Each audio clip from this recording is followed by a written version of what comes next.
Cuando yo tenía 13 años, mi madre me miró a los ojos y me dijo, «Hoy vas a aprender a respetar a tu familia». Entonces abrió aquel cuaderno rojo y leyó en voz alta mis pecados de la semana. Durante 15 años, ese cuaderno dictó los peores momentos de mi vida hasta que descubrí que también podría ser mi salvación. Buenos días, mis queridos. Qué bendición poder conversar con ustedes hoy. Aquí quien les habla es Sebastiana Córdoba Mendoza, pero todo el mundo aquí en Pátzcuaro, Michoacán, me conoce como Doña Tiana. Tengo 67 años encima, cada uno con su historia que contar, pero hoy estoy aquí para compartir con ustedes la mía. Nací en Paracho, también en Michoacán, pero la vida me trajo aquí hace casi 20 años ya. Dicen que el tiempo vuela cuando uno está en paz, ¿verdad? Hoy vivo una vida tranquila, gracias a Dios. Todas las mañanas me despierto tempranito, antes incluso de que salga el sol. Es una costumbre que nunca perdí desde niña. Preparo mi café fuerte y dulcecito como me gusta, y voy a cuidar mis plantas. Tengo un patio pequeño, pero lleno de hierbas medicinales que yo misma cultivo: albahaca, hierbabuena, toronjil, ruda. Cada una tiene su valor y su secreto. Fue con mi abuela Jurasi que aprendí sobre el poder de las plantas y hoy paso ese conocimiento a quien lo necesita. 3 veces por semana voy hasta el tianguis aquí de Pátzcuaro a vender mis preparados y tés. Empecé casi por casualidad, ¿saben? Después de que mi esposo Durval falleció hace 8 años, necesité encontrar una manera de sustentarme. Primero los hacía solo para los vecinos que me pedían. «Doña Tiana, ¿tiene un remedio para el dolor de espalda? Doña Tiana, mi hijo tiene fiebre. ¿Puede ayudar?» Y así fue creciendo de boca en boca. Hoy tengo clientes fieles que vienen de lejos solo para llevarse mis preparados. Estoy sentada aquí en mi portal, mirando el lago pasar allá al fondo. Es una bendición poder tener esta vista todos los días.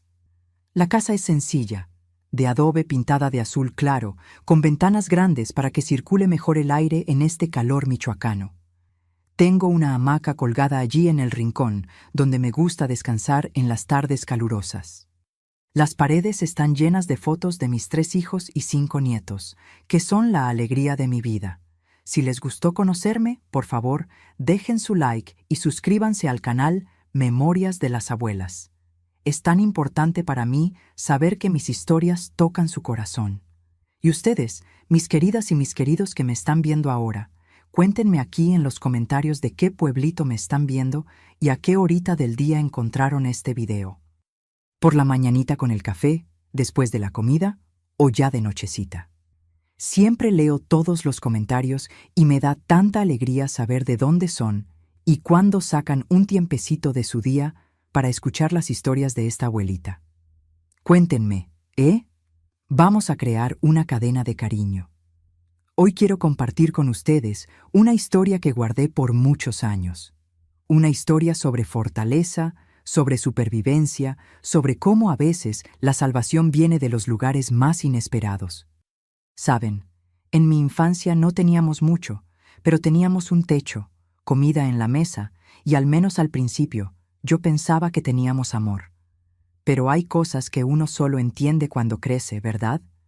Hay heridas que tardan en cicatrizar y algunas que llevamos para siempre. En mi casa en Paracho, donde pasé mi niñez, había un objeto que cambió mi vida para siempre.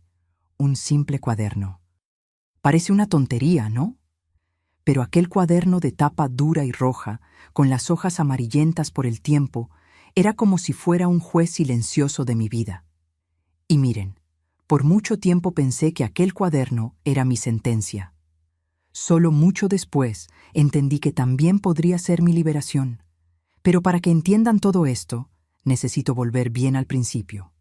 Volver a la niña que fui, creciendo a orillas del lago, con los pies descalzos en la tierra húmeda y el corazón lleno de sueños que parecían tan distantes como las estrellas que veía todas las noches antes de dormir. Aquella niña que no entendía por qué el cielo dentro de casa siempre estaba tan cargado, tan diferente del cielo abierto y libre de afuera. Recuerdo como si fuera hoy mi casa de la infancia. Era pequeña, de adobe también, pero mucho más sencilla que esta donde vivo ahora. Quedaba un poco alejada del centro de Paracho, en una zona donde las casas estaban dispersas y todo el mundo conocía a todo el mundo, o al menos pensaba que conocía, porque dentro de las paredes muchas familias guardaban secretos que nadie imaginaba. Nací en una casa humilde en Paracho, en 1958, hija de Josefa y Baldomiro. Mi madre, Josefa Mendoza, era una mujer alta, de postura rígida como una espina de pescado. Tenía el cabello siempre recogido en un moño apretado y usaba vestidos oscuros hasta los pies, incluso en el calor sofocante de Michoacán. Trabajaba como maestra en la única escuela de la región y todo el mundo la respetaba, o mejor dicho, la temía. Mi padre, Baldomiro Córdoba, era pescador. Pasaba días en el lago y volvía con la lancha llena de pescados y el aliento oliendo a tequila. Era un hombre de pocas palabras y muchos silencios. Yo tenía un hermano mayor, Aristides, que tenía 7 años más que yo. Desde pequeña aprendí que él era el orgullo de la familia. «Mira qué inteligente es Aristides», decía mi madre. «Observa cómo Aristides ayuda a tu padre», repetía. Mientras tanto, yo siempre era la que hacía todo mal, la que necesitaba mejorar, la que nunca estaba a la altura. Nuestra casa era sencilla, pero organizada como un cuartel. Cada cosa tenía su lugar y ay de quien la moviera. Las paredes de adobe estaban desnudas, sin adornos ni cuadros. Solo había un crucifijo grande en la sala y un retrato de mis padres el día de su boda. El suelo era de tablas que crujían al menor movimiento, como si la casa misma estuviera siempre alerta, siempre vigilando. Teníamos 3 cuartos pequeños, uno para mis padres, uno para Aristides y uno para mí. La cocina era el único lugar que me traía algo de confort, con el olor a pescado cocido con cilantro y epazote, hierbas que daban sabor a la comida sencilla. Cuando niña, mi rutina estaba regida por la campana de la escuela y por las tareas domésticas. Me despertaba antes del sol, ayudaba a encender el fogón de leña y preparaba el desayuno. Después iba a la escuela donde mi madre daba clases. Era extraño tener a la propia madre como maestra. En casa, me criticaba por cualquier cosa. En la escuela, fingía que ni existía. A veces, eso era un alivio. Después de la escuela, volvía a casa y comenzaba la faena. Lavar ropa en el lago, limpiar la casa, preparar la cena. Mientras tanto, Aristides podía jugar con los otros niños o ayudar a papá cuando estaba en casa. «El hombre necesita aprender a trabajar fuera», decía mi madre. «La mujer necesita aprender a cuidar la casa». En las horas raras de tiempo libre, me gustaba esconderme cerca del gran árbol de tejocote, en el fondo de nuestro patio. Allí jugaba con mis pocas muñecas de trapo hechas por doña Creusa, nuestra vecina que se compadecía de mí. «Niña, necesitas tener con qué jugar», decía, contrariando a mi madre, que consideraba que jugar era una pérdida de tiempo. Mi mejor amiga era Iracema, hija de don Gumersindo, el dueño de la tienda. Tenía la misma edad que yo y nos encontrábamos en la escuela y a veces a escondidas cerca del lago. Juntas inventábamos historias, soñábamos con lugares distantes, nos reíamos de los secretos que solo las niñas entienden. Con Iracema podía ser niña de verdad, aunque fuera por poco tiempo. En la época de la fiesta patronal de Paracho, más pequeña que la de Pátzcuaro, pero aún así importante para nosotros, el pueblo cobraba vida. Los colores de las danzas de los moros y cristianos, los sonidos de los violines y guitarras llenaban las calles. Y por algunos días, hasta mi casa parecía menos sombría. Mi padre siempre apoyaba a los cristianos y en esos raros días él sonreía. Era como si por un momento fuéramos una familia normal, pero había señales desde temprano de que algo no estaba bien en nuestra casa. Recuerdo tener unos 8 años cuando noté cómo mi madre observaba todo lo que hacía con ojos de águila. No era una mirada de preocupación o cuidado, era una mirada de quien busca fallas, de quien espera el error. Fue en esa época cuando vi por primera vez el cuaderno. Era un fin de tarde de domingo. La lluvia golpeaba fuerte el techo, haciendo aquel ruido que normalmente me calmaba. Estaba terminando de lavar los platos de la comida cuando rompí uno de los pocos platos de porcelana que teníamos, herencia de mi abuela paterna. El ruido del plato rompiéndose en el suelo fue seguido por un silencio aterrador. Vi a mi madre levantarse de la mecedora, donde leía la Biblia, ir hasta el cuarto y volver con un cuaderno rojo en las manos. Se sentó a la mesa de la cocina. Abrió el cuaderno con cuidado casi religioso y comenzó a escribir, la punta del lápiz perforando el papel con la fuerza de la rabia. «¿Qué está escribiendo, mamá?», pregunté con voz temblorosa. «Estoy anotando tus faltas, Sebastiana», respondió sin levantar los ojos. «Dios ve todo, pero yo le ayudo a recordar. Aquella noche me mandaron a la cama sin cenar, el castigo por el plato roto. Pero algo me decía que aquella anotación en el cuaderno rojo significaba más que solo un registro. Era una promesa de algo peor que estaba por venir. Así fue mi infancia en Paracho, entre el miedo dentro de casa y los raros momentos de alegría fuera de ella. Yo todavía no entendía completamente lo que pasaba en nuestra familia. Los niños tienen ese don, ¿no? De normalizar lo absurdo, de aceptar como natural aquello que en realidad es profundamente incorrecto. Solo más tarde comprendí que aquel cuaderno rojo era mucho más que un simple objeto. Era el inicio de una pesadilla que duraría años. La verdadera pesadilla comenzó cuando cumplí 13 años, en 1971. Recuerdo ese día con una claridad que me asombra hasta hoy. Era un sábado y mi madre había hecho un pan de elote. No como celebración, sino porque el padre vendría a visitarnos el domingo. En aquella época yo ya estaba cambiando, mi cuerpo transformándose de niña a mujer, algo que me dejaba confundida y avergonzada. Durante la cena, mi padre me miró de una manera diferente, una mirada que hizo que mi estómago se revolviera. Aristides, entonces con 20 años, acababa de volver de Ciudad de México, donde había comenzado a trabajar en un camión de transporte de mercancías. Tenía ese aire de quien conocía el mundo, de quien sabía cosas que nosotros, atrapados en Paracho, ni podíamos imaginar. «Sebastiana está convirtiéndose en una señorita, ¿no es cierto?», comentó mi padre mientras cortaba un pedazo de pescado. Mi madre posó el tenedor en el plato con un tintineo seco. «Está en edad de aprender responsabilidades mayores», respondió con aquella voz que no admitía contestación. Aquella misma noche, mientras lavaba los platos, dejé caer un vaso de agua. No era nada grave, solo agua en el suelo. Pero para mi madre era una prueba más de mi incompetencia.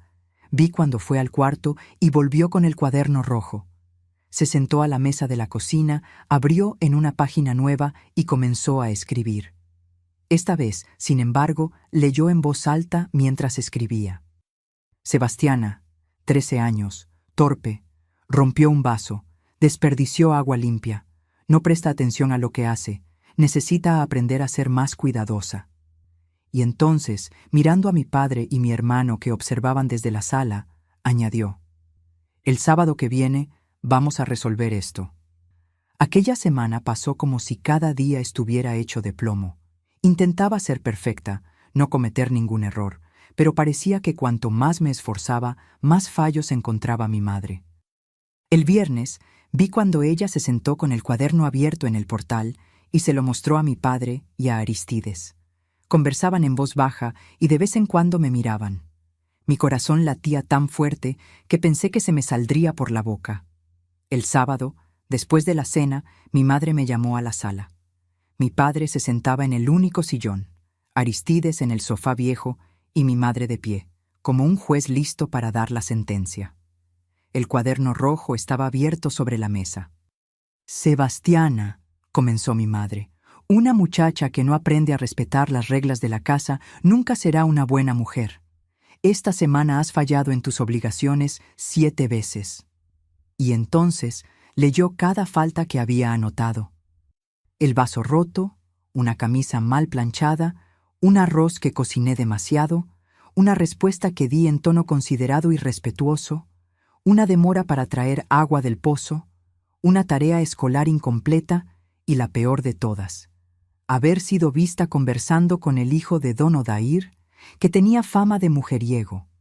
Por cada una de estas faltas, continuó mi madre, recibirás un castigo. Tu padre y tu hermano se asegurarán de que aprendas la lección. Mi padre se levantó del sillón. Vamos a su cuarto, dijo en un tono que nunca había escuchado antes. Aristides sonrió de una manera que me heló la sangre. Y mi madre, mi propia madre, simplemente asintió y lo siguió, con el cuaderno rojo en las manos, como si fuera una Biblia perversa. ¿Qué pasó en aquel cuarto? Hay cosas que son difíciles de poner en palabras, mis queridos. Hay dolores que, incluso después de tantos años, todavía queman en el alma. Digamos simplemente que aquella noche aprendí que el peor castigo no siempre deja marcas visibles, que hay heridas que nadie puede ver, pero que sangran por dentro.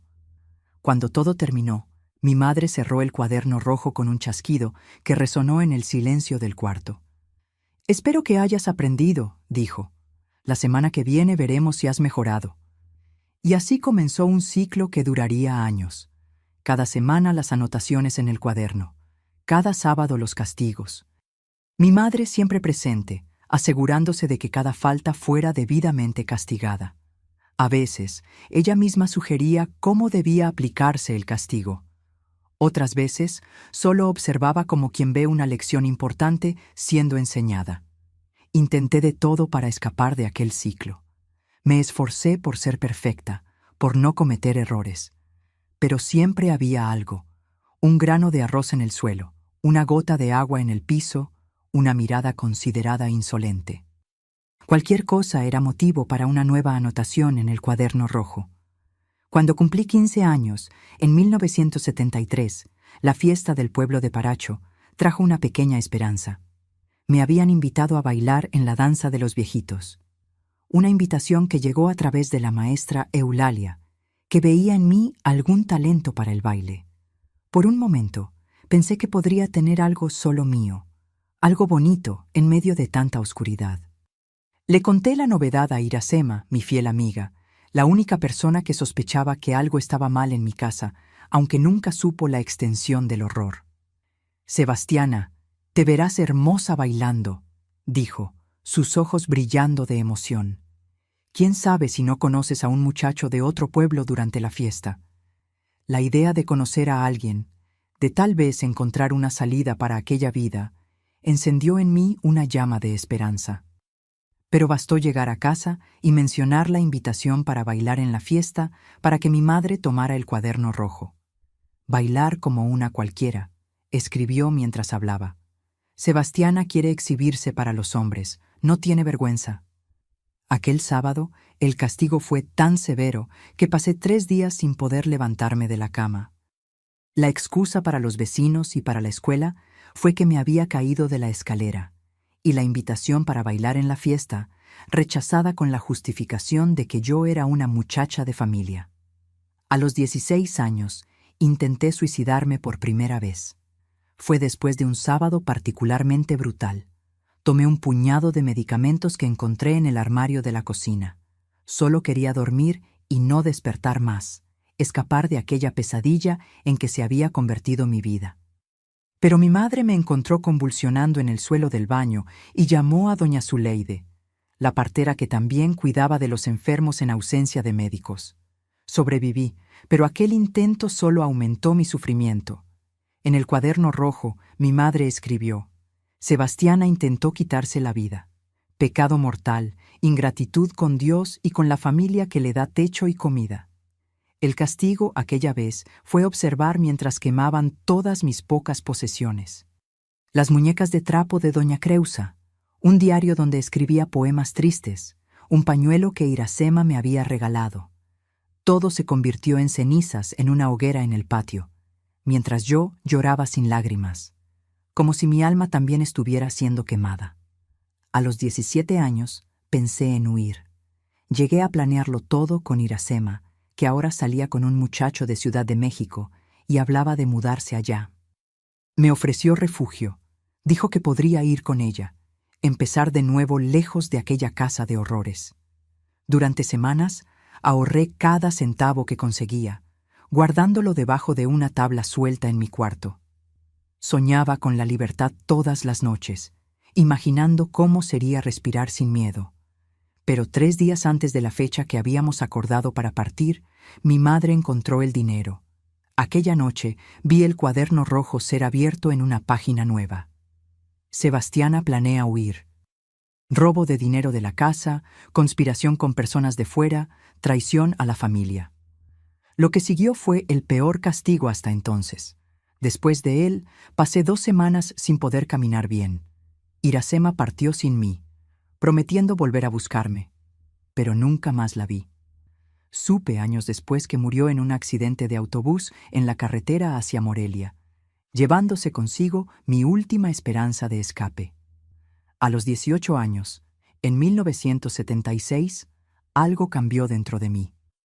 No fue de repente como un rayo que ilumina el cielo oscuro, fue más como una vela que se enciende lentamente en un cuarto a oscuras.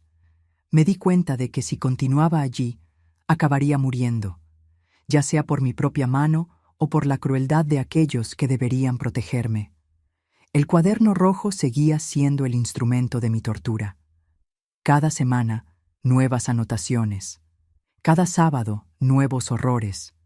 Pero ahora observaba, notaba dónde mi madre lo guardaba, estudiaba sus hábitos, sus horarios. Comencé a entender que aquel cuaderno que por tanto tiempo había sido mi sentencia, podría tal vez ser mi salvación. Y fue en ese periodo, cuando ya no tenía más lágrimas para llorar, que comencé a planear no solo mi fuga, sino algo que nunca me había atrevido a imaginar antes: mi venganza. No una venganza de sangre o violencia.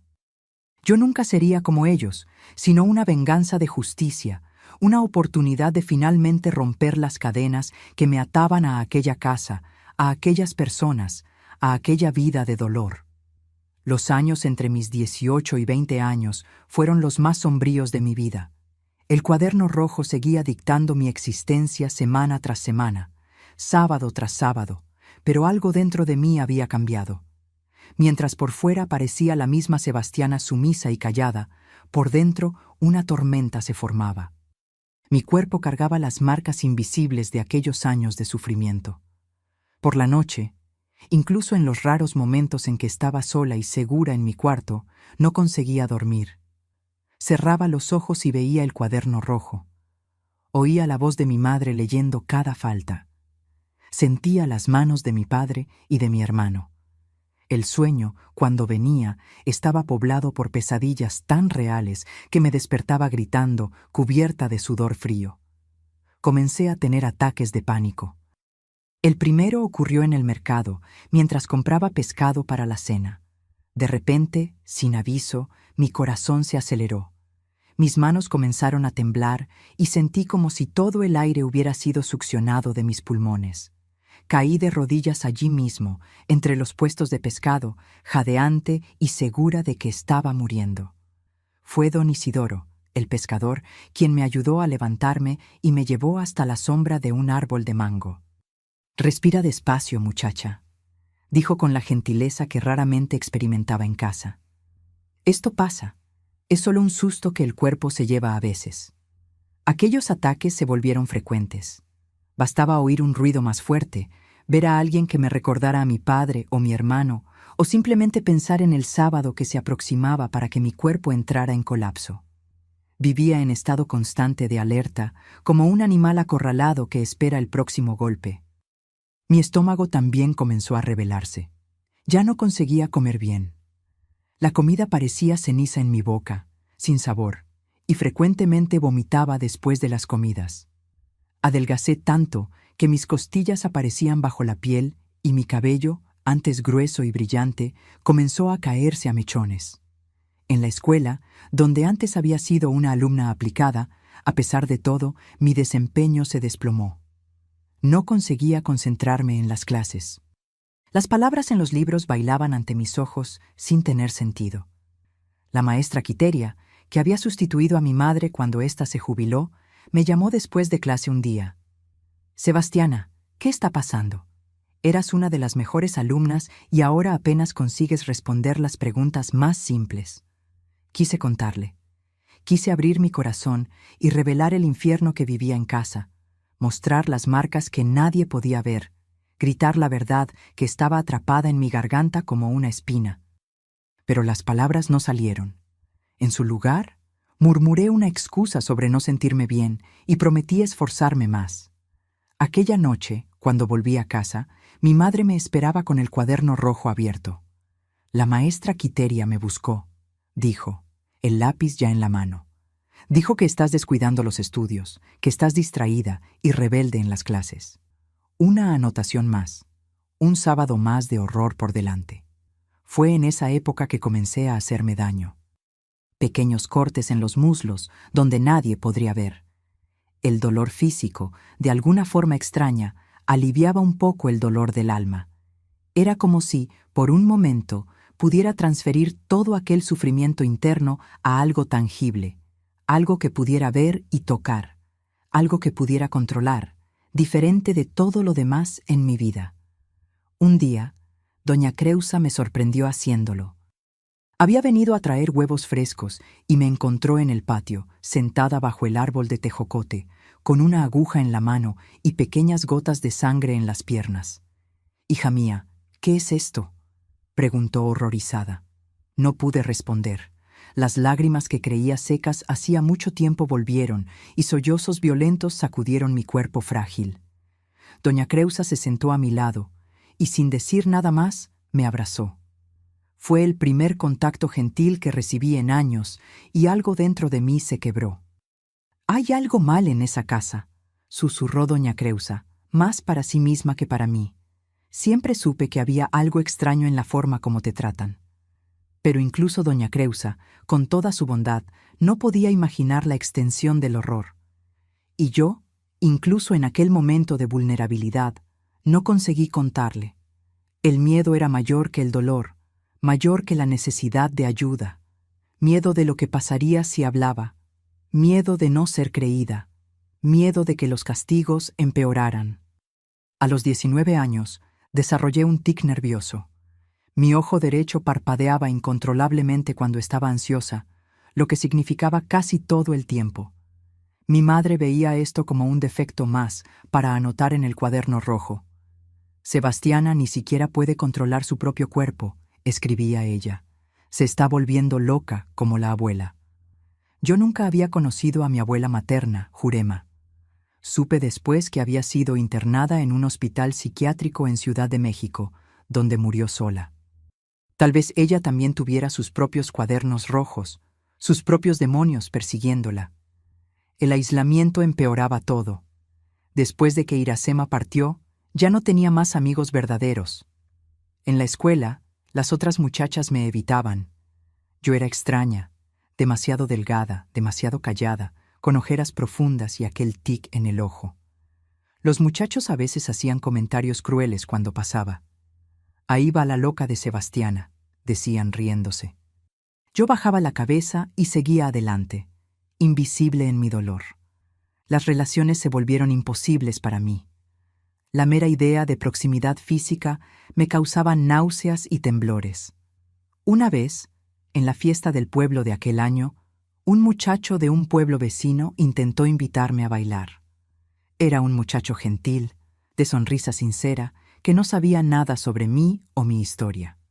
Pero cuando se acercó y tocó mi brazo ligeramente, grité como si me hubieran quemado y salí corriendo para esconderme detrás de la iglesia.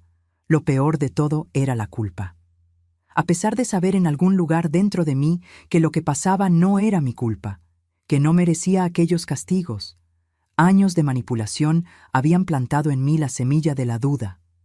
Tal vez yo realmente fuera inadecuada, rebelde, ingrata. Tal vez realmente mereciera todo aquello.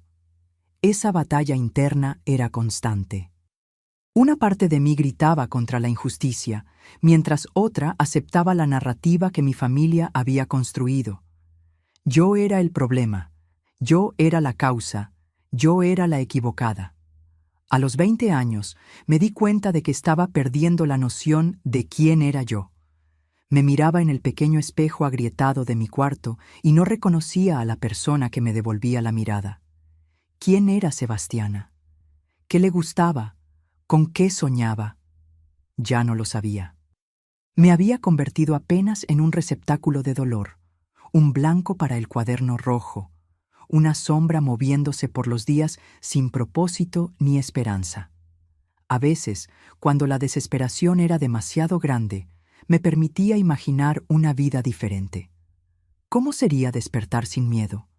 ¿Cómo sería respirar sin aquella presión constante en el pecho? ¿Cómo sería existir sin el cuaderno rojo, controlando cada aspecto de mi vida? Esos pequeños sueños eran peligrosos. Alimentaban una esperanza que podía ser aplastada en cualquier momento, pero también eran necesarios. Sin ellos, habría desaparecido completamente, engullida por la oscuridad que me rodeaba. Fue en uno de esos momentos de sueño, sentada a la orilla del lago mientras lavaba ropa, que tuve una epifanía. El cuaderno rojo tenía poder sobre mí, porque yo creía en él, porque yo aceptaba la versión de la realidad que representaba. ¿Y si pudiera cambiar eso? ¿Y si, en vez de ser la víctima del cuaderno, pudiera usarlo de alguna forma? La idea era apenas una semilla en aquel momento, pequeña y frágil. Pero como todas las semillas bien plantadas, comenzó a crecer en el suelo fértil de mi desesperación, y con ella vino una nueva emoción que no sentía hace mucho tiempo: determinación. Yo todavía estaba quebrada por dentro. Todavía tenía pesadillas, ataques de pánico, tics nerviosos y todas las otras señales del trauma profundo que vivía. Pero ahora había también algo nuevo naciendo entre las grietas de mi alma herida. Algo que, por más improbable que pareciera en aquel momento, podría un día llevarme a la libertad. Fue en enero de 1979, pocos meses después de cumplir 21 años, que mi vida cambió para siempre. Recuerdo exactamente la fecha: 15 de enero, día de San Amado, en la tradición católica. En Paracho era costumbre ese día hacer una pequeña procesión por la mañana y después una fiesta en la plaza de la iglesia. Incluso en las casas más austeras como la nuestra, era un día en que se relajaban un poco las reglas. Mi madre, siempre devota de las apariencias, nos hizo participar en la procesión, vestidos con nuestras mejores ropas, yo con un vestido azul descolorido que había sido ajustado tantas veces que apenas parecía el mismo. Caminamos por las calles de tierra de Paracho, siguiendo la imagen del santo. Mi padre y Aristides, ahora con 28 años, seguían algunos pasos detrás de nosotras, conversando en voz baja. Tras la procesión, para mi sorpresa, mi madre anunció que necesitaba visitar a doña Concepción, una señora anciana que había sido su colega de trabajo en la escuela y que estaba encamada hacía meses. Más sorprendente aún fue cuando dijo: «Sebastiana, tú te quedarás en casa. Necesito que prepares la comida para cuando volvamos». Era raro, rarísimo incluso, que me dejaran sola en casa. Normalmente o los acompañaba o quedaba bajo la vigilancia de al menos uno de ellos. Intenté no demostrar ninguna reacción, solo asentí obedientemente. Pero por dentro, mi corazón se aceleró con una mezcla de miedo y esperanza. Tan pronto como la puerta se cerró tras ellos, quedé paralizada por algunos minutos, sin creer en la oportunidad que había surgido. Entonces, como si algo me impulsara, corrí al cuarto de mis padres. Sabía exactamente dónde buscar. El cuaderno rojo se guardaba en una pequeña caja de madera en el fondo del armario, junto con documentos importantes y las pocas joyas que mi madre poseía. Con manos temblorosas, tomé la caja y la abrí. Allí estaba, el instrumento de mi tortura por tantos años. Dudé por un momento. Tocar aquel cuaderno parecía peligroso, como tocar algo maldito, pero la determinación era más fuerte que el miedo. Lo tomé y corrí a mi cuarto. Sentada en la cama, abrí el cuaderno rojo por primera vez. Las páginas estaban amarillentas por el tiempo, cubiertas con la letra pequeña y precisa de mi madre. Fecha tras fecha, falta tras falta, castigo tras castigo, una documentación meticulosa de años de abuso, escrita por la propia mano de la mujer que debería haberme protegido. Allí estaba todo, desde pequeños incidentes, como un plato roto, hasta las acusaciones más serias, como comportamiento inmoral o provocación deliberada, y al lado de cada falta, una descripción breve pero clara del castigo aplicado, no en términos explícitos, pero suficientemente detallados para que cualquier persona que leyera entendiera la monstruosidad de lo que había ocurrido en aquella casa. Sebastiana, 13 años, respondió a su madre. Castigo aplicado por el padre en el cuarto con cinturón. Sebastiana, 15 años, miró a muchacho en la iglesia. Aristides aplicó corrección severa. Sebastiana, 17 años, intento de fuga, castigo completo, padre y hermano. Página tras página, año tras año, un registro de horror que hizo que mi estómago se revolviera.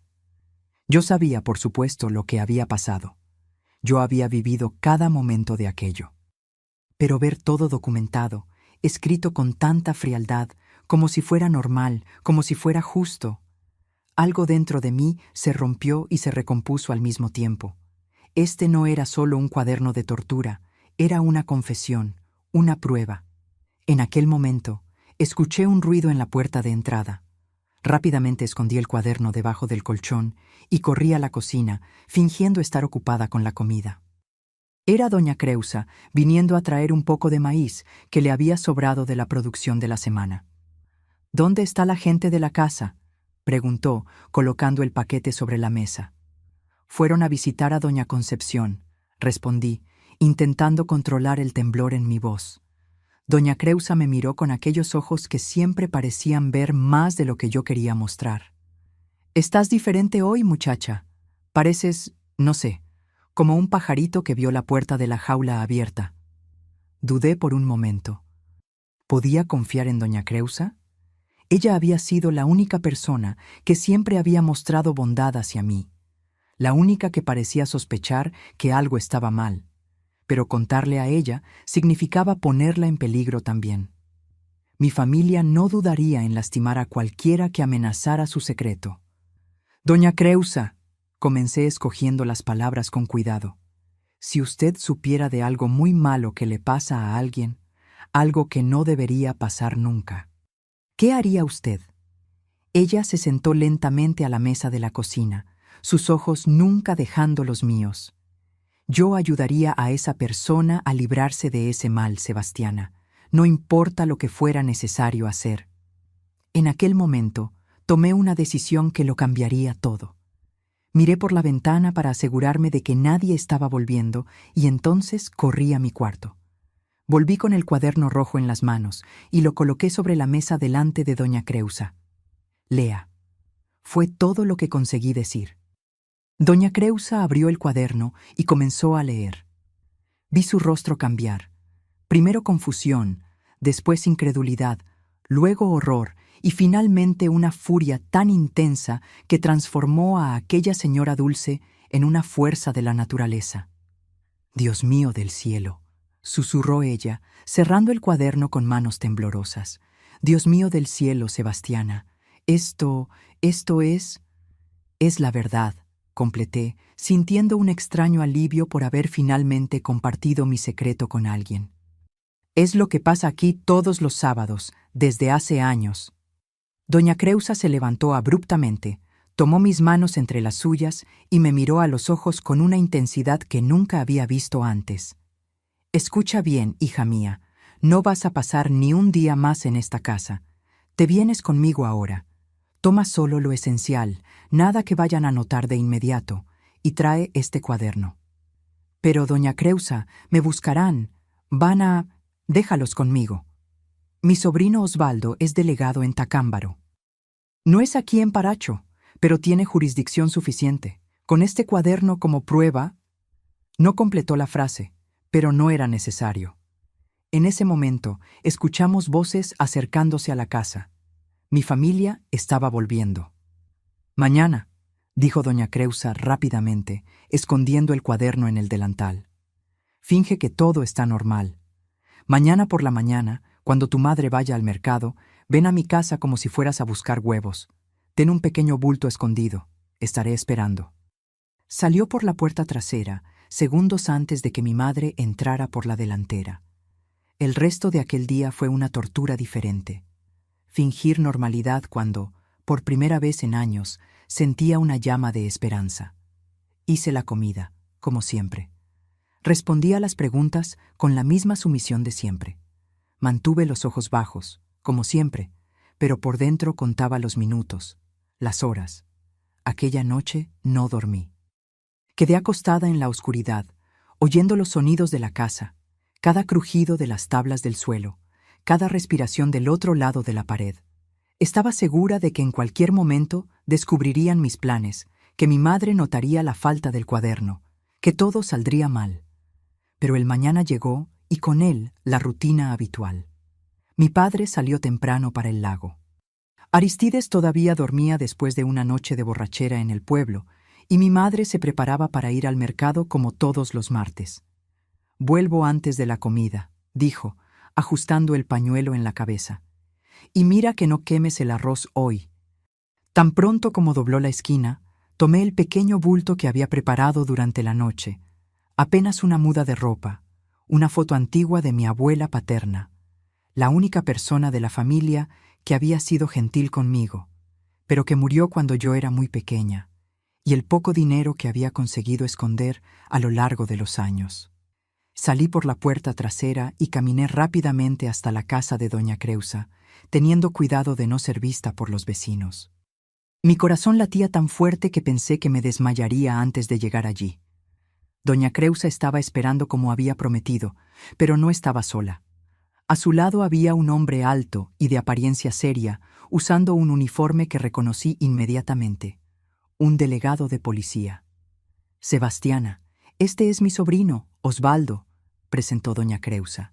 Él leyó el cuaderno y vino de Tacámbaro en cuanto supo.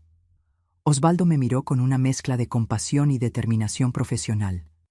«Señorita Sebastiana, lo que está documentado en este cuaderno es uno de los peores casos que he visto. Su valentía al sacarlo a la luz es admirable». Yo no me sentía valiente, me sentía pequeña, asustada, insegura, pero había algo en el tono firme de Osvaldo, en la presencia reconfortante de doña Creusa, que me dio fuerzas para continuar. «¿Qué va a pasar ahora?», pregunté. Mi voz casi un susurro. «Ahora», dijo Osvaldo, «vamos a sacarte de aquí».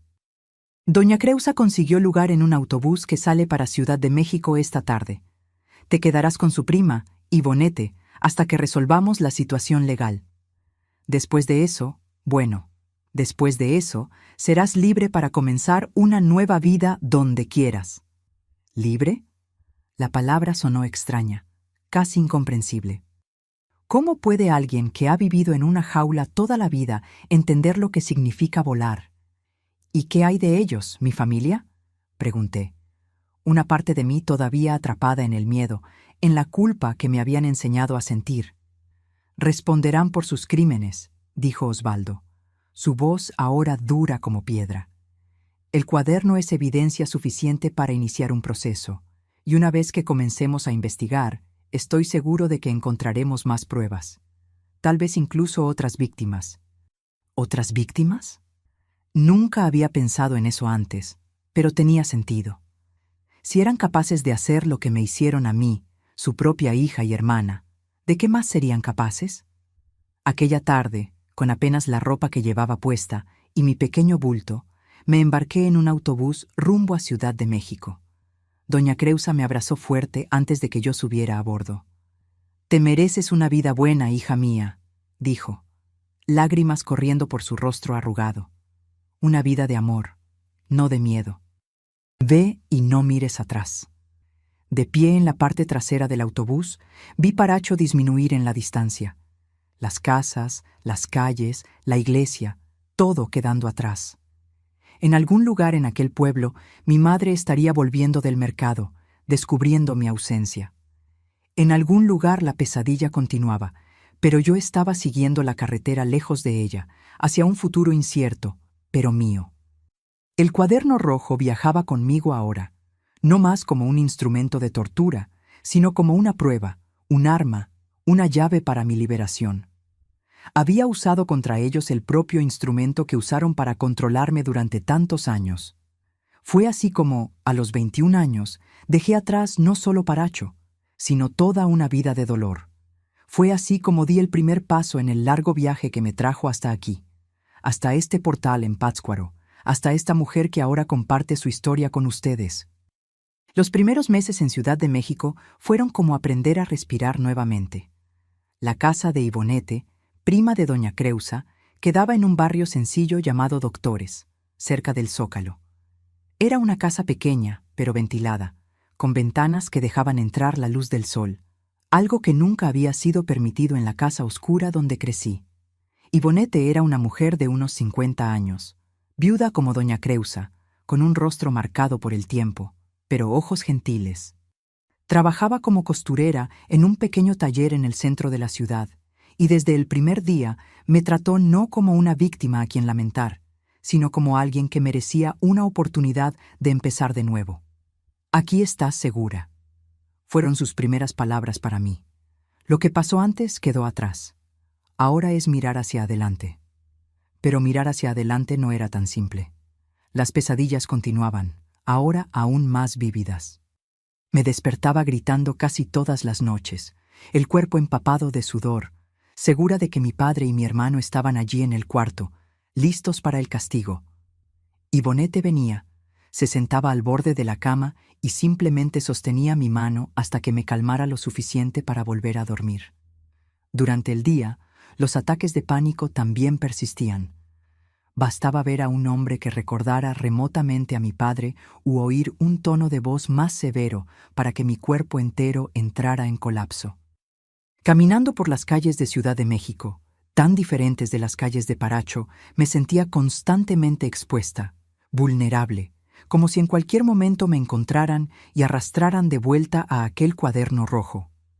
El propio cuaderno estaba ahora en manos de las autoridades. El delegado Osvaldo mantenía contacto regular informando sobre el avance del caso. Mis padres y Aristides habían sido arrestados una semana después de mi fuga, cuando las evidencias del cuaderno fueron corroboradas por testimonios de vecinos que, ahora que el secreto estaba expuesto, admitían haber sospechado de algo durante años. «Nadie va a conseguir acercarse a ti», garantizaba Osvaldo en las pocas veces en que nos encontramos. «Van a estar tras las rejas por mucho tiempo». Pero la libertad física no significaba libertad emocional. Todavía cargaba las cadenas invisibles del trauma. Todavía me movía por el mundo como si estuviera esperando el próximo golpe. Fue Ivonete quien sugirió que buscara ayuda. «Conozco a una mujer, una curandera llamada Odette», dijo un día, mientras cosía un vestido en el pequeño cuarto que servía de taller. «Ella ayuda a personas que cargan heridas que no se pueden ver». Reticente, acepté conocer a Odette. Vivía en una casa sencilla en el barrio de Xochimilco, rodeada por un jardín donde cultivaba hierbas medicinales de todo tipo. Era una mujer indígena, de cabellos blancos, con manos callosas por el trabajo y ojos que parecían ver más allá de la superficie. «Cargas mucho dolor, muchacha», fue lo primero que me dijo sin que yo hubiera dicho una palabra siquiera. Dolor antiguo que fue entrando en los huesos como humedad en casa vieja. Odette no me pidió que contara mi historia. En vez de eso, me enseñó a respirar. Algo tan básico que nunca había realmente aprendido a hacer correctamente. Respira hondo, aguanta, suelta despacio, como el río que corre sin prisa. Decía mientras preparaba tés de hierbas que yo nunca había visto antes. La respiración es lo primero que hacemos cuando nacemos y lo último cuando partimos. En el medio, olvidamos lo importante que es. Comencé a visitar a Odette 3 veces por semana. Cada visita era un pequeño paso fuera de la oscuridad. Me enseñaba sobre las plantas y sus propiedades. Manzanilla para calmar, flor de tilo para las pesadillas, pasiflora para la ansiedad. Poco a poco, me vi interesada en algo por primera vez en años. «Tienes don para esto», comentó ella un día, viéndome identificar diferentes hierbas solo por el olor. «Las plantas te hablan y tú escuchas». En casa, Ivonete también hacía su parte en mi proceso de curación. Con paciencia infinita, me enseñó a coser. Primero punto simple, después técnicas más complejas. Había algo profundamente terapéutico en crear algo con las manos, en transformar un pedazo de tela en algo bonito y útil. Cada punto es como un día, decía Ivonete.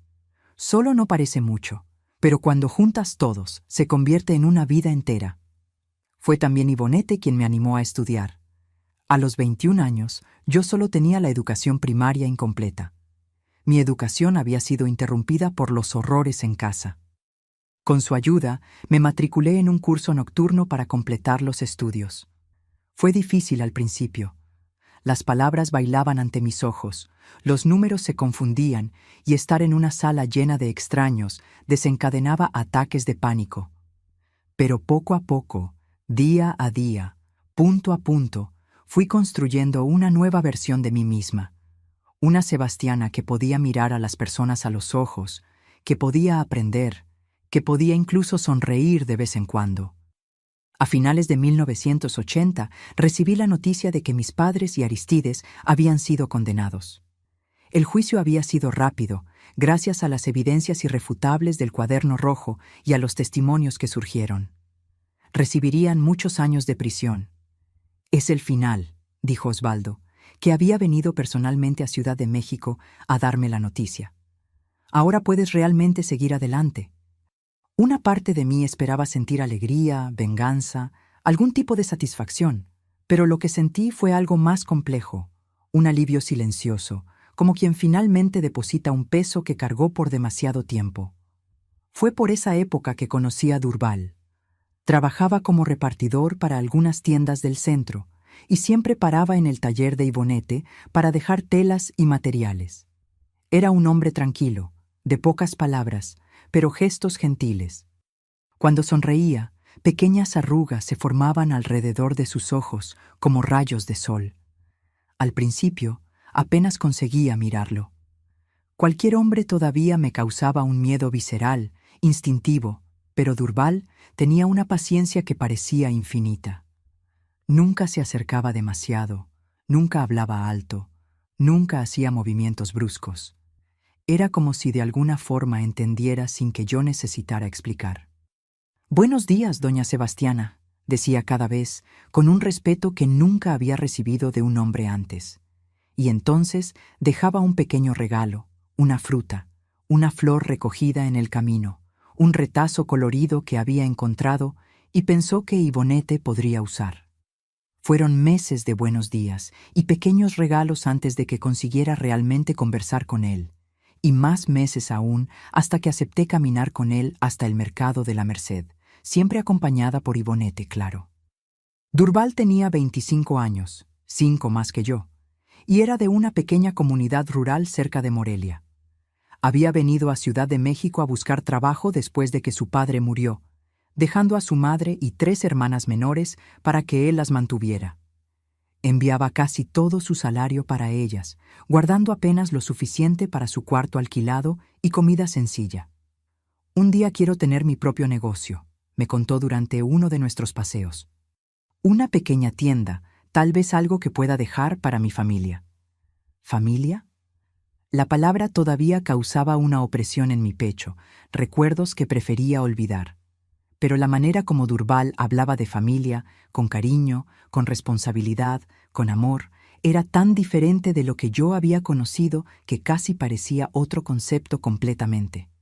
En 1982, 2 años después de conocernos, Durval me pidió matrimonio.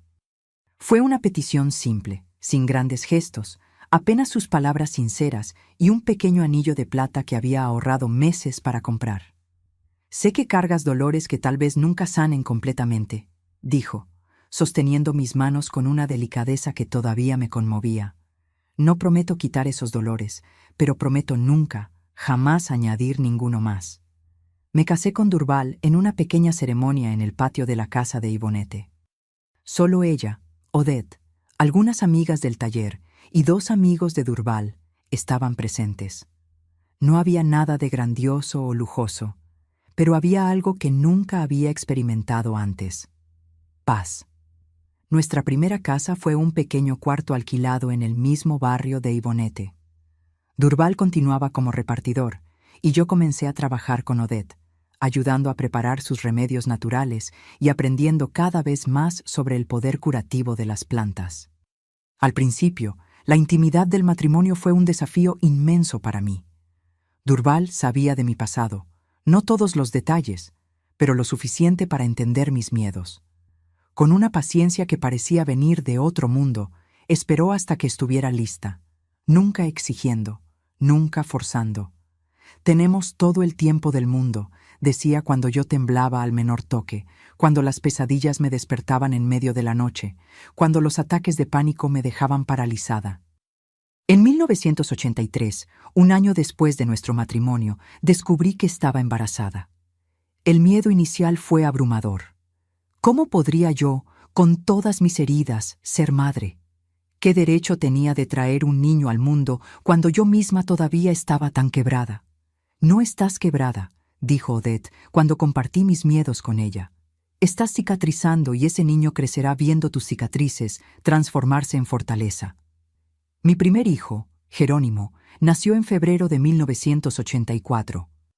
Sostenerlo en brazos por primera vez fue como sostener un milagro, algo tan puro, tan inocente, tan lleno de posibilidades.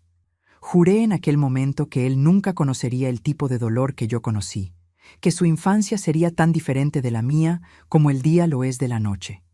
En 1986 tuvimos a nuestra hija, Eulalia, nombrada en homenaje a la maestra que una vez intentó darme una oportunidad de bailar en la fiesta. Y en 1990, nuestro hijo menor, Isidoro, en homenaje al pescador que me ayudó durante mi primer ataque de pánico en Paracho. Con 3 hijos pequeños, nuestra vida era agitada, pero feliz. Durval había conseguido juntar dinero suficiente para abrir una pequeña tienda como soñaba. No daba mucho beneficio, pero era suficiente para mantenernos.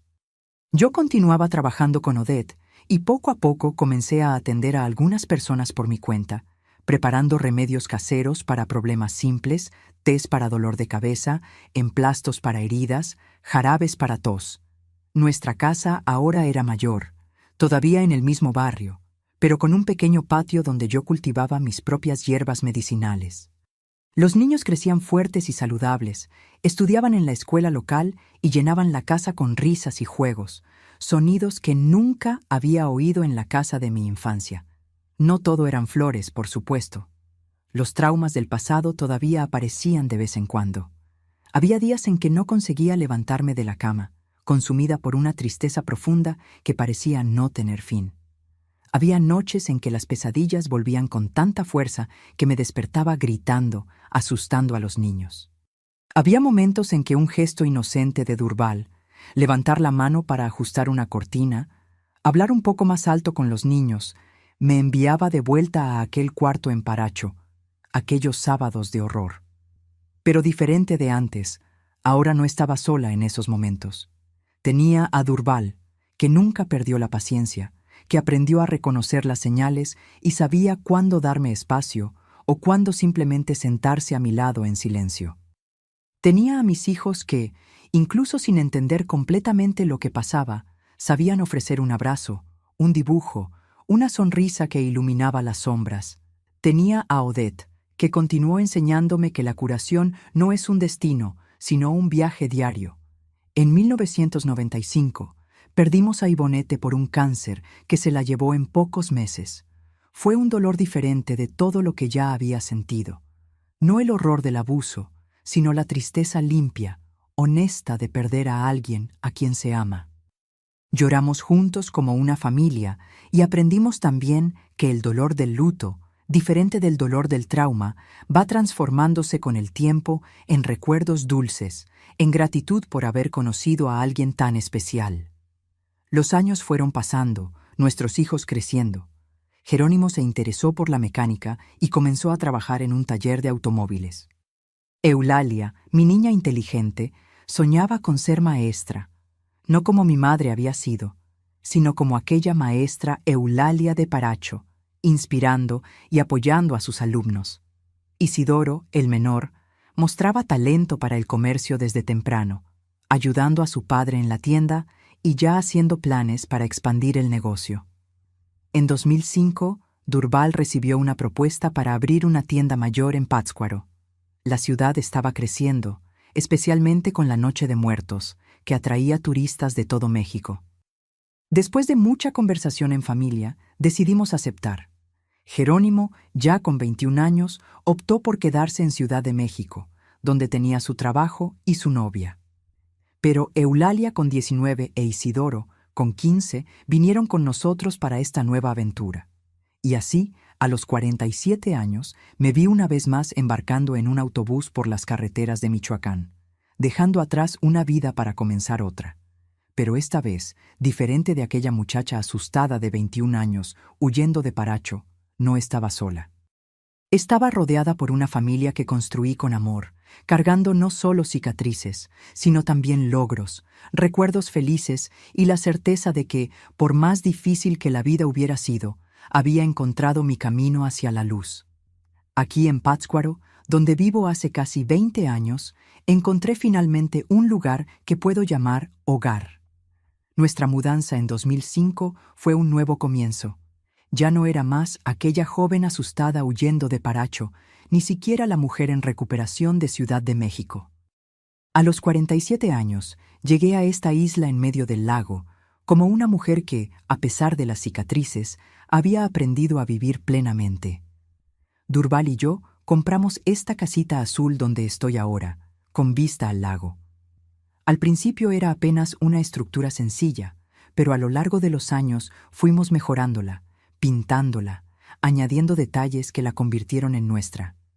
El patio, que antes era solo tierra apisonada, lo transformé en un pequeño paraíso de hierbas medicinales y flores. Aquí cultivo albahaca, hierbabuena, toronjil, ruda, manzanilla, plantas que la tierra michoacana nos ofrece con tanta generosidad. Durval abrió su tienda más grande como soñaba, cerca del muelle. Tienda Córdoba, decía el letrero de madera que él mismo talló con tanto orgullo. Vendía de todo un poco: alimentos, utensilios domésticos, material de pesca, recuerdos para los turistas que venían para la Noche de Muertos. El negocio prosperó, no al punto de volvernos ricos, pero lo suficiente para vivir con dignidad y comodidad. Eulalia, nuestra hija, completó sus estudios y se convirtió en maestra en la escuela municipal de aquí. Ella tiene ese don para enseñar, esa paciencia infinita con los niños. Se casó con Gumersindo, un músico local que toca en la banda de la plaza, y me dio 2 nietos maravillosos: Jurasi, que hoy tiene 15 años, y Odair, de 12. Ellos viven a pocas cuadras de aquí, y casi todos los días vienen a visitarme después de la escuela. Isidoro, mi hijo menor, siguió los pasos de su padre en el comercio. Trabajó con Durval en la tienda desde el principio, y con el tiempo abrió su propia tienda de artesanía orientada a los turistas. Se casó con Zuleide, una muchacha de aquí de Pátzcuaro, y tengo más 3 nietos de ellos: los gemelos Creusa y Osvaldo, de 10 años, y la pequeña Ivonete, de apenas 5. Como pueden ver, hice cuestión de homenajear en las nuevas generaciones a aquellos que me ayudaron a sobrevivir y reconstruir mi vida. Jerónimo, mi primogénito, permaneció en Ciudad de México por algunos años, pero en 2010 decidió unirse a nosotros en Pátzcuaro. Trajo consigo a su esposa Concepción y a mi primera nieta, Eulalia, que hoy ya tiene 18 años y estudia enfermería en Ciudad de México. Jerónimo abrió un taller de reparación de motores de lanchas aquí en la ciudad, un servicio esencial en esta región, donde el lago es nuestra principal vía. La vida seguía su curso tranquilo hasta 2017, cuando Durval enfermó. Fue un cáncer fulminante, de esos que cuando se descubren ya están extendidos por todo el cuerpo. En apenas 3 meses vi a mi compañero de tantos años debilitarse ante mis ojos. Pero incluso en ese momento difícil, Durval mantuvo su dignidad, su gentileza. Nunca se quejó del dolor, nunca cuestionó por qué esto le pasaba a él. Solamente tomó mi mano y dijo: «Sebastiana, tú eres lo mejor que me pasó en la vida. Mira lo que construimos juntos». Él partió una tarde de abril, tranquilo, como siempre fue, mientras yo sostenía su mano y nuestros hijos estaban alrededor de la cama. El dolor de la pérdida fue inmenso, pero diferente. Como ya había aprendido con la partida de Ivonete, Era un dolor limpio, honesto, sin el veneno del trauma. Era el dolor de perder a alguien amado, no el dolor de haber sido traicionada por quien debería protegerme. Después de la muerte de Durval, pensé que me sentiría perdida nuevamente. Al final, él había sido mi puerto seguro por 35 años, pero descubrí una fuerza en mí que ni sabía que existía. Los hijos querían que me fuera a vivir con alguno de ellos, preocupados de que me quedara sola, pero sentí que necesitaba mantener mi propio espacio, mi independencia. Fue en ese periodo que comencé a vender mis preparados y tés en el tianguis de Pátzcuaro. Al principio era apenas una forma de mantenerme ocupada, de tener un propósito para despertar cada mañana. Con el tiempo, se convirtió no solo en una fuente de ingresos, sino en una manera de ayudar a las personas con el conocimiento que adquirí a lo largo de la vida. 3 veces por semana instalo mi pequeño puesto en el mercado. Tengo clientes fieles que vienen de diferentes partes de la ciudad, algunos incluso de comunidades ribereñas distantes en busca de mis remedios naturales.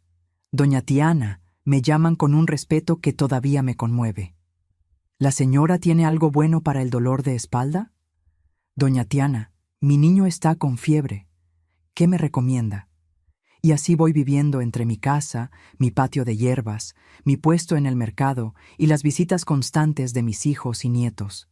Es una vida sencilla, pero plena. Una vida que durante tantos años de sufrimiento en Paracho, ni me atrevía a soñar que podría tener. Claro, no todos son flores. Hay días en que los recuerdos vuelven como nubes oscuras en el horizonte. Hay noches en que todavía me despierto asustada, el corazón acelerado, sintiendo el fantasma de aquel cuaderno rojo.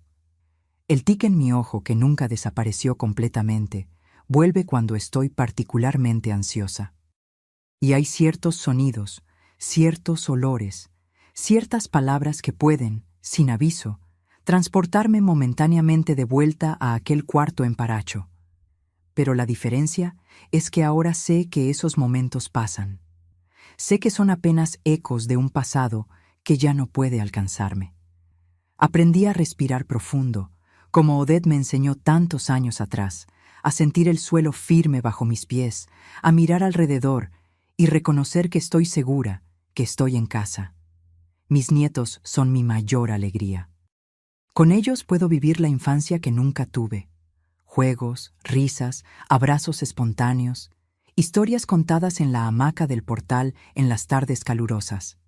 Jurasi, la mayor, ya muestra interés por las plantas medicinales y frecuentemente me ayuda en el patio, aprendiendo los nombres y propiedades de cada hierba. Abuelita, ¿esta para qué sirve?, pregunta, sus ojos brillando de curiosidad, y mi corazón se llena de alegría al pasar ese conocimiento adelante, al crear una cadena de curación que va más allá de mí. Cuando miro hacia atrás, hacia el largo camino que me trajo hasta aquí, siento una mezcla de tristeza por lo que sufrí y gratitud por lo que superé. No puedo decir que perdoné completamente a mis padres y mi hermano. Hay heridas que son demasiado profundas para eso, pero me liberé del odio que podría haberme consumido. Aprendí que la mejor venganza contra aquellos que intentaron destruir mi alma fue construir una vida hermosa, una familia amorosa, un hogar donde el miedo no tiene lugar. Supe años después que mi padre murió en la prisión en 1995. Mi madre fue liberada en 2001, ya anciana y enferma, y murió pocos meses después, sola en un asilo en Ciudad de México. Aristides cumplió su pena, y por lo que me enteré, vive en algún lugar en el interior de Guerrero. Nunca más tuve contacto con él, ni deseo tenerlo.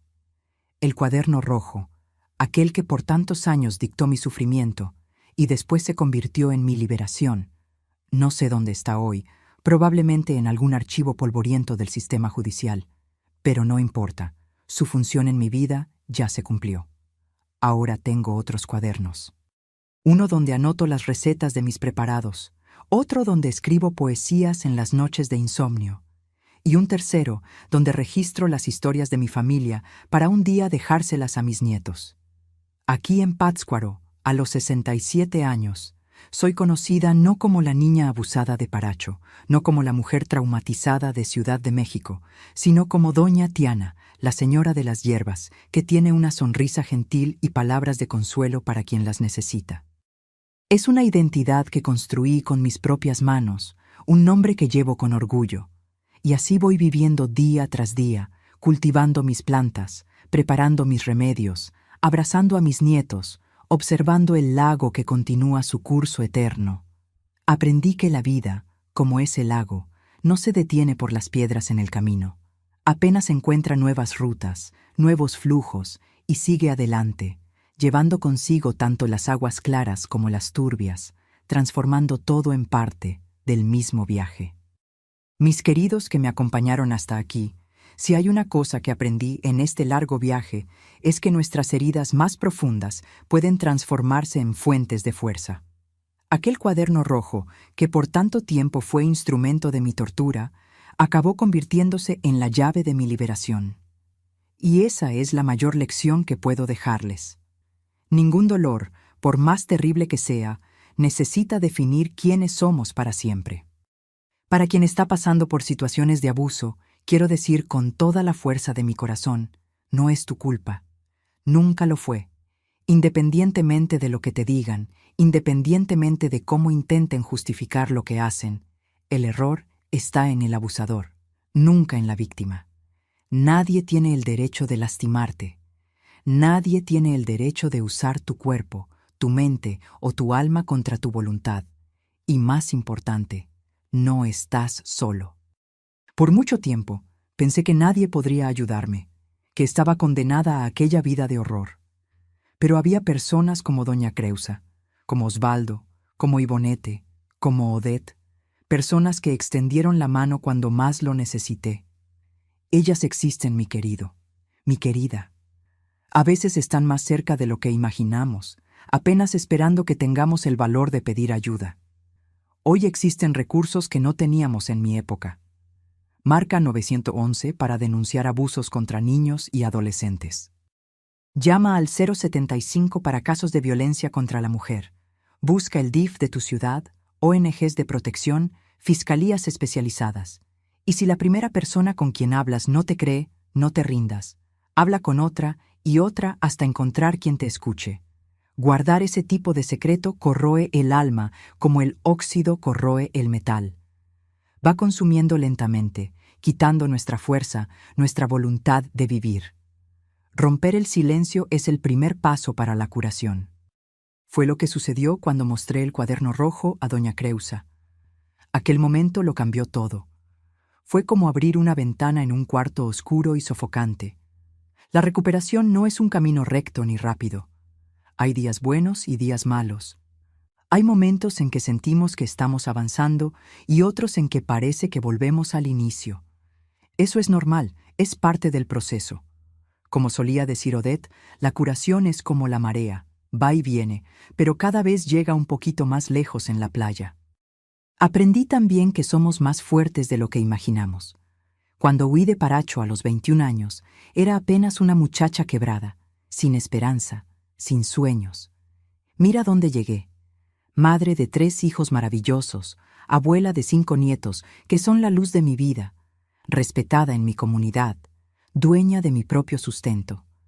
Si alguien me hubiera dicho en aquella época que esta vida sería posible, no lo habría creído. Es por eso que te digo a ti que estás sufriendo ahora. Hay un futuro esperándote, más allá de ese dolor. Un futuro que tal vez no puedas imaginar todavía, pero que está allí, como el sol detrás de las nubes de tormenta. Aférrate a esa esperanza en los momentos más difíciles. Úsala como una brújula cuando sientas que estás perdiendo el rumbo. Y tú que conoces a alguien que puede estar viviendo situaciones de abuso, un vecino, un familiar, un compañero de escuela o trabajo, no cierres los ojos. Muchas veces, una palabra amable, un oído atento, un gesto de apoyo, puede ser lo que esa persona necesita para encontrar valor. Doña Creusa salvó mi vida con su bondad vigilante. Tú puedes hacer lo mismo por alguien. La violencia prospera en el silencio. se alimenta de nuestro miedo, de nuestra vergüenza, de nuestro aislamiento. Cuando hablamos, cuando denunciamos, cuando nos unimos para proteger a los vulnerables, quitamos el poder a los abusadores. Transformamos nuestro dolor individual en fuerza colectiva. Hoy, a los 67 años, miro hacia atrás y veo que sobreviví no solo para mí, sino para poder estar aquí contando mi historia, tal vez ayudando a alguien que esté pasando por lo que yo pasé. Nuestras cicatrices son pruebas de que fuimos más fuertes que aquello que intentó destruirnos. Agradezco a cada uno de ustedes que me escuchó hasta aquí, que compartió conmigo este viaje difícil, pero necesario. Su atención, su respeto por mi historia, significa más de lo que puedan imaginar. Significa que ya no estoy sola con mis recuerdos, que ellos ahora existen también en ustedes y tal vez puedan iluminar el camino de otras personas. Mis queridos y mis queridas, principalmente ustedes que ya sintieron en carne propia el horror del abuso, necesito que me escuchen con atención ahora. Suscríbanse a este canal Memorias de las Abuelas y activen la campanita inmediatamente. No es una petición cualquiera, es una petición de quien sabe que cada historia compartida puede ser la tabla de salvación para alguien que se está ahogando en silencio. Cuando ustedes se suscriben, están ayudando a que estas historias lleguen más lejos, a que alcancen a quien necesita escuchar que es posible sobrevivir y reconstruir la vida después del abuso. ¿Y conoces a alguien que vive con la mirada baja, que tiembla cuando una puerta se cierra de golpe, que parece tener miedo constante de su propia sombra? Comparte este video con esa persona ahora mismo. Puede que esté viviendo su propio infierno silencioso, esperando apenas una señal de que no está sola, de que hay salida. Tu compartir puede literalmente salvar una vida, así como doña Creusa salvó la mía cuando se dio cuenta de que algo estaba mal. Y por favor, deja en los comentarios: yo creo en ti y estoy aquí. Estas palabras simples pueden ser exactamente lo que alguien necesita leer hoy para encontrar el valor de pedir ayuda, de dar el primer paso fuera del ciclo de abuso. Hazlo ahora. No esperes ni un minuto más. Cada segundo puede hacer la diferencia para alguien que está sufriendo en este exacto momento. Porque, mis queridos, lo que nunca conté a nadie hasta hoy es que, después de mi huida, otras 2 muchachas de la región de Paracho encontraron valor para denunciar a sus propios abusadores. El cuaderno rojo no me salvó solo a mí. Creó una pequeña ola de liberación que continúa extendiéndose hasta hoy, como círculos en el agua.